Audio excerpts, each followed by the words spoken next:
Hello, this is Clowder, an 18-card set collection melding game for two players that is a 15 to 20 minute celebration of everyone's favorite winter holiday. Of course, I'm talking about December 15th, National Cat Herders Day, the universally adored holiday recognizing people whose jobs, and possibly their lives, have much in common with the exasperating experience of herding cats. Clowder is the term for a group of cats, like pride is a group of lions. In the game Clowder, players take turns herding cats into one of two piles and creating three cat melds that players collect into their Clowder to score points. At the end of their turn, players draw back up to their hand limit, which is 5 cards at the start, but that changes depending on your actions. All cats are numbered 1 through 4. To herd a cat onto a pile from your hand, it must be the same color and also one higher or one lower than the current top cat in that pile.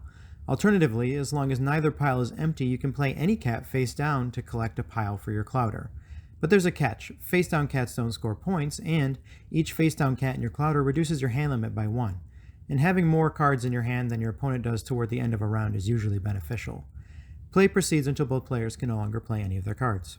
Scoring happens at the end of each of 3 rounds. For each of the 3 colors of cats, the player who has the most of that color gets 1 point. For each color cat that a player fails to collect entirely, they lose 2 points. Ties are determined based on who has the fewest face-down cats, and further ties go to the player who has the most cats in their Clowder. Whoever wins 2 of the 3 rounds wins the game. But like life, herding cats is never as easy as it seems. Many cats have an active ability or passive characteristic that indirectly complicates the herding process for your opponent. Abilities include picking up another cat from a pile to add to your hand, making it so that your opponent and not you are the one to add a second tempting cat to a pile. Another ability lets you swipe an opponent's face-down card from their Clowder and add it face-up to yours. This helps you score, but may also help your opponent who no longer has that card, reducing their hand limit. The passive cat characteristics include counting as 2 cats when scoring, and 2 other characteristics that are active as long as that cat is on the top of a pile. One prevents using a face-down cat on that pile. The other both prevents the pickup ability in that pile, and when that cat is swiped as a face-down card from a player's Clowder, it remains face-down when added to your own, thereby reducing your own hand limit.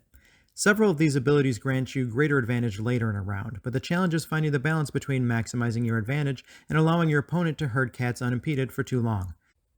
I hope you enjoy Clowder and wish you a happy Cat Herders Day, which for some of us is every day.